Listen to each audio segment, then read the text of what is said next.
So where we left off, I had just gotten into Needles, California, and it was very hot when I pulled in there, about noon. I walked probably half a mile or so to a bus stop. They have a freebie bus, and rode around town a little bit, and then decided to get a motel room. I have a new appreciation for what the migrants of the 1930s went through getting to California. So, Needles had to have been like a major oasis and like saving point to make it there across that desert. The train stopped west of Kingman for about an hour, and then it stopped again about 4 miles from the Needles yard. And both times, man, I was baking and realized that I was afraid I was going to have to walk the rest of the way into Needles. And 4 miles in that heat, carrying my backpack, that would have been risky for me because I'm not used to that kind of heat. Coming from up north, and it hasn't been that hot anywhere that I've been like that. So I had a couple things sort of piling up that were beginning to bother me. One was this potential for extreme heat, or at least what I consider to be extreme. Somebody from there, 100 degrees is not that bad, because it is, like they say, a dry heat. But if you're not used to it, and you're coming from somewhere where, you're used to being in long sleeves and a jacket, that's significant heat to be used to suddenly. So I was concerned about that. And the next stop was going to be Barstow. And, another desert, Mojave Desert sort of place. And then the thing that was bothering me was the trains either go to like Bakersfield from there and then north, or they go to LA. Well, I'm having a tough time picturing myself wandering around LA with a backpack on. So I've got some concerns about these things sort of piling up. And so I just decided I'm going to think about it overnight. And that morning I discovered that I could, Needles is not very far actually from Las Vegas. And I discovered I could take a shuttle, go to Vegas, catch a flight to Sacramento, hop on Amtrak, and skip over this central part of California and go to Dunsmuir, which is really where I want to go through Dunsmuir anyway. So I debated for a while, and then so magically, that is what I did. I cheated. I didn't fight my way through the Barstow, Bakersfield, figuring all of that out in the heat. I just felt more comfortable in skipping that. I think it probably saved me maybe 2 or 3 days in time and effort and flailing, so to speak, right? So that's what I did. I skipped over, went through the train station in Sacramento, got on Amtrak.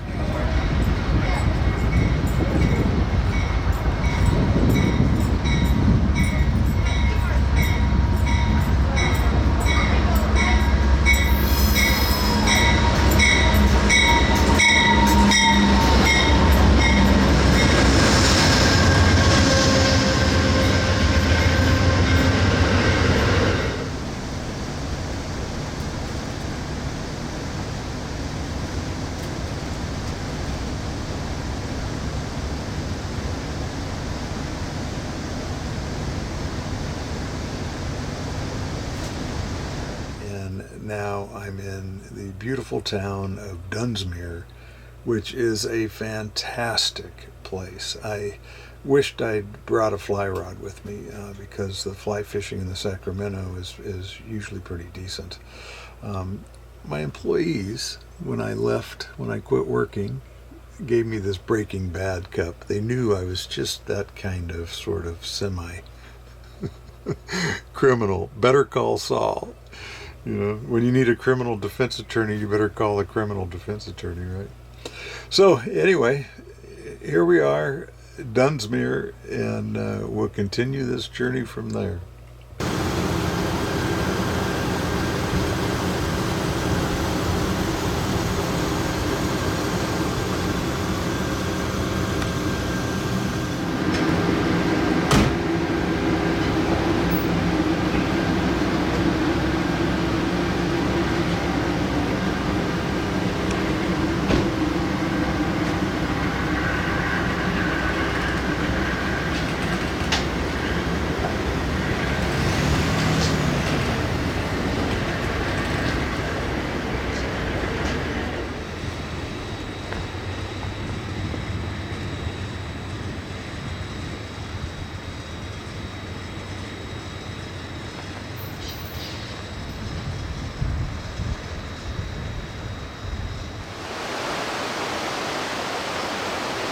Oh, that's the Sacramento River running right there. I'm in Northern California, Dunsmuir.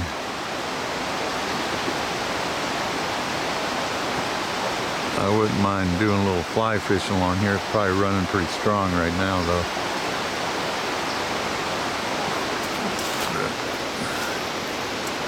I got here on Amtrak last night, and that's where I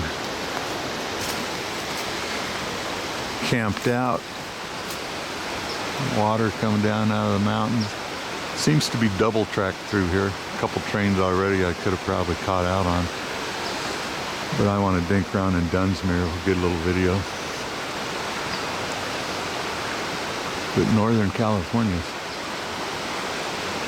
very pretty in a lot of areas. The Dunsmuir Community Garden.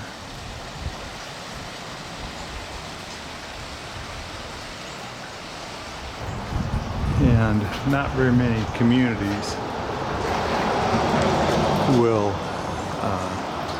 provide water like this readily out of a faucet like that. You realize when you start running low on water that getting it filled up publicly isn't always the easiest thing. But this is supposedly the best water in the world. And you know what? I don't have any argument with that claim. It's pretty damn good. But this is a nice facility in honor of volunteer firemen. One in particular who died in the line of duty in let me get out of that. In November 29th, 1947. So yeah, I was a volunteer fireman myself. And you do take risks serving the community, but that's what everyone does, right? If they can.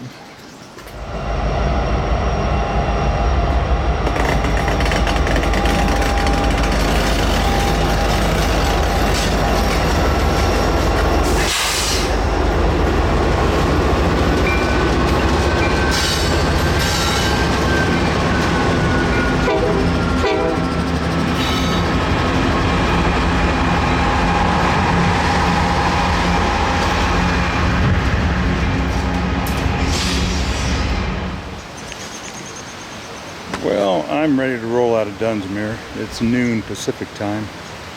I ate a real lunch for a change. Had tacos downtown, and they were really good. But you know, I really was kind of trading food, buying their food for use of their restroom facilities as well. So it all works out in the end, so to speak.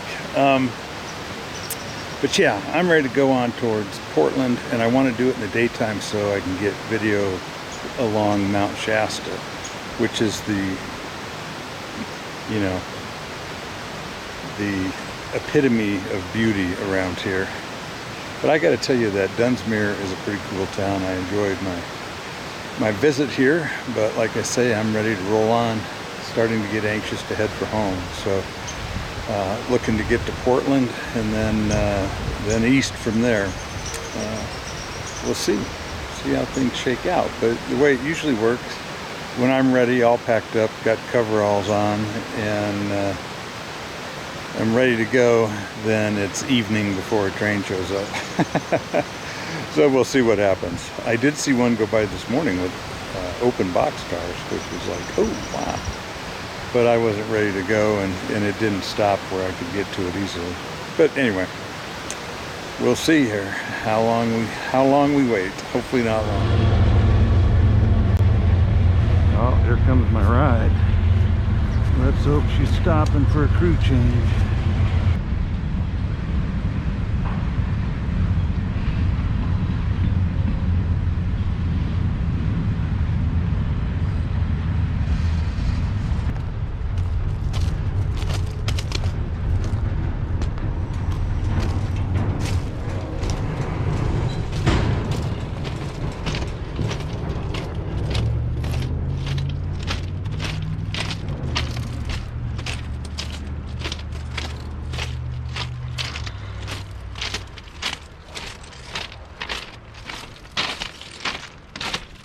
Get to the other side here.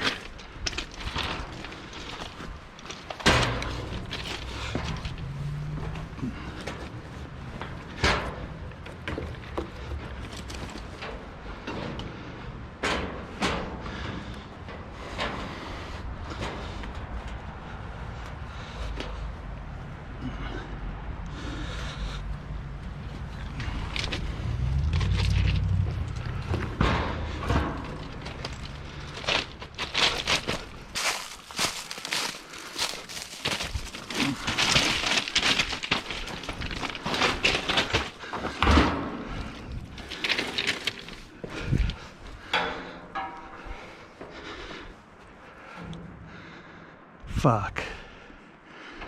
I don't like that one. Let's go a little bit further.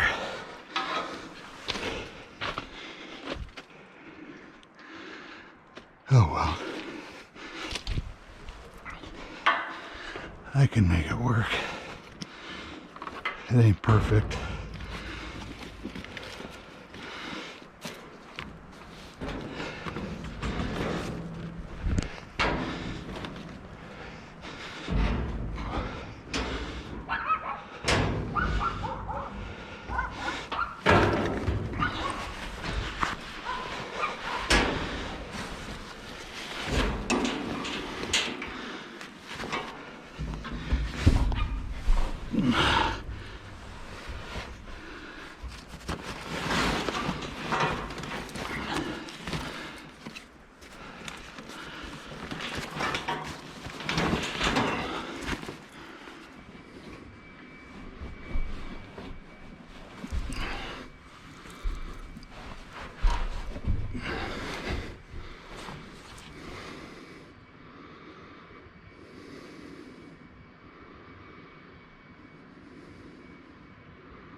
It's 6 o'clock. I think that's going to be good timing if I can keep from getting busted.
I don't know why.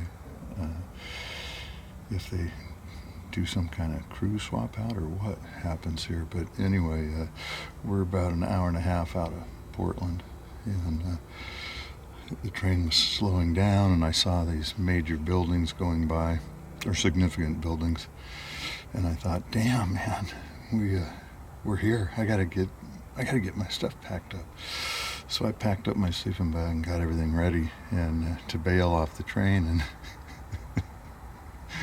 we were just going through Springfield at the time. I didn't know it, but anyway, it's like 2 o'clock in the morning, so hopefully we'll be to Portland before daybreak, because it's pretty wide open. Gonna be hard to be hidden if the sun is up. We'll see what happens. Well, they had to change crews, and while they were doing that, I walked back down the train about 20 cars and found a better well. This is a deeper well with a lot more room. I was on what we call a mini well. Incredibly uncomfortable. Just little things about it. Number one, I don't fit, and trying to sleep in that damn thing, just a pain in the butt. But when you're trying to get on a train in a hurry, you don't, sometimes you just sort of have to go with what you got, because I looked up and down the train, couldn't see anything better. But anyway, I did hear the new crew is on. I've got the scanner plugged in. I heard that the new crew is on, and the dispatcher's giving them the signal to go, so whenever they're ready, they will go ahead and head on into Portland with this. Life on the train.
So my name's Yuri, been hopping trains for about a year. Saw this guy last night in Klamath Falls and we got on, had a nice ride. My name's Autumn. I'm from South Carolina and I made it to the coast to coast, man. Yeah. Wow, that's awesome. That Ketty Y? Yeah, it might have been that one I just told you about, Ketty Y up to Klamath Falls. That was a nice punch right there. So that's on BNSF, right? That's BNSF. I like the UP counterpart too, like you were talking about, Dunsmuir, Klamath Falls too. That one's really cool too. So, yeah, those two, and then some BNSF Santa Fe Transcon going through Vicksburg, Mississippi. That's my other favorite one. Oh, other than that, yeah, those are mine. Cool. Dude, I enjoyed the Coos Bay one, the Class 3 railroad. Not a lot of people know about it. It looks abandoned, but it was a nice ride. You go through like areas that no one's ever seen before. The train goes through it. Florence, or I guess Eugene, Oregon to the coast, Florence, and then down to Coos Bay. Wow. And yeah, it's just like a really, really out there railroad that no one really knew about, and we got to ride it. We got pulled off in Reedsport. Really? Any tickets or jail or anything? No, he didn't say a word to us. He just said, get the fuck off? Yeah, he got our stuff off with us and was like, have a good day. And we just carried on. Yeah. Oh. He didn't say much. I've only had a guy tell me that I'd better get out of there before the police came. Yeah, that's usually very kind of you. And then I got in Spokane, I got into the intermodal yard, and I was trying to get to Portland, and my train broke apart there.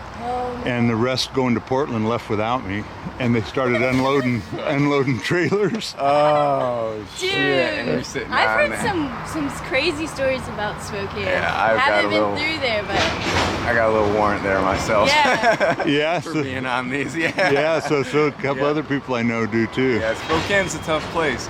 In Iowa one time I got pulled off and this guy, he's like, what are you doing? I had a cat with me at the time and he's like, man, I'll just give you a ride to the gas station. Give me a ride to the gas station, gave me $5. So those are my only 2 times getting pulled off, that and the one in Reedsport. But I've had good luck. All right, cool. Yeah, me too. I'm gonna miss this, but I do know I'm reaching that end. Right. You know what I mean? Because carry the torch for you. When it's hot, you know, it just about kills me. Like carrying a pack for a mile in the heat just about does me in. Yeah. You know. That's understandable. How long have you been riding? Well, I rode when I was, you know, like more like your guys' age, you know, and then had kids and all that, and so I hadn't ridden for years. And then Wow. about Back three- into Back. it. then about 3 years ago, I'd been dying to hop out, and my wife, you know, you better do it, you know, and so I love it. so I did. Awesome. So I'm headed home from here. I'm going east out of here. Oh, us too. Yeah, we're taking the High Line. Yeah, we'll Oh, be are ya? headed that way soon too. I'm going back to South Carolina. I love the High Line. Yeah, this That- will be her first time on it. Oh wow, yeah. The part I like the best is along the river before you get to Whitefish. Oh my. Oh, the Kootenai. Yeah, Kootenai, Kootenai yeah. in Idaho. Yeah. Yeah. Okay, I know what you're talking about. now. Yeah, the Kootenai River. Yeah. Yeah, that's where you go through that tip of Idaho through Coeur d'Alene. That's all Kootenai County right there. I know that Yeah. area a little too well, unfortunately. Uh oh, another one. Yeah, they're in Spokane. Had a bad run last summer, but Well, yeah. Be careful going through there. I'm Yeah. gonna take the UP, but I have no idea where to catch that eastbound. oh man, Because I want to go through Idaho Yeah. and down and then across on the old Overland. Overland. That's what we just did. We came through Pocatello, Green River, and all that. Yeah, yeah, yeah. And, man, I'm trying to think about how you do that in reverse. I actually don't. That's a tough one. I'm not sure. Yeah, I'll figure it out. That's the way we just came in there. That was awesome. Yeah. Have you done the Overland before? Mm-mm. Oh. Green Rivers. This is the first UP train I've ever ridden. Oh, really? Believe it Oh, or that's not. like my home train. Yeah. Yeah. Yeah, we do a lot of UP. She started with CSX. Oh yeah, I haven't done CSX. I haven't done much east of the Mississippi. Oh, okay. You know, just the little bit of Wisconsin. I catch out, you know, there at La Crosse. It's really, you know, That's when that's my favorite. Have you done Stevens Point up there? I have not. That's fine, yeah, that's a good one. That's CN, right? I caught that one out in Duluth. Nathan, yeah. Yeah. Wow, cool. Columbus to Chicago too, which is a good little connection. All right. Well, I'll let you guys get on. I'm George, by the way, and my channel's Jerry. jumping off the cliff. Jerry Jumping and off the cliff. Jerry and Autumn. That's what it's called, George jumping off the cliff? No, just jumping off the cliff. Okay. I've been looking for it. I will. Yeah, it'll take me a while to get all this edited up, but you'll definitely be in Sweet. the Dunsmuir to Portland episode. That's sweet. Heck yeah. I like watching people that make videos of it. There's lots of them out there, you know. Yeah, I look back at them, you know, it's like I can look back and remember the day I stood here and talked to you guys getting off the train. Yeah, that's good. You have a good perspective. And how much nicer it feels not having the wind, you know, that Oh, my God. smacking you. that Just looking back on it. You get grateful for those things, like in the sun, when the sun comes out to warm you up. yeah, and you start having to strip clothes off instead of Yeah. putting them on. Uh-huh. Yeah, exactly. All right, you guys, well, take care. Thank you very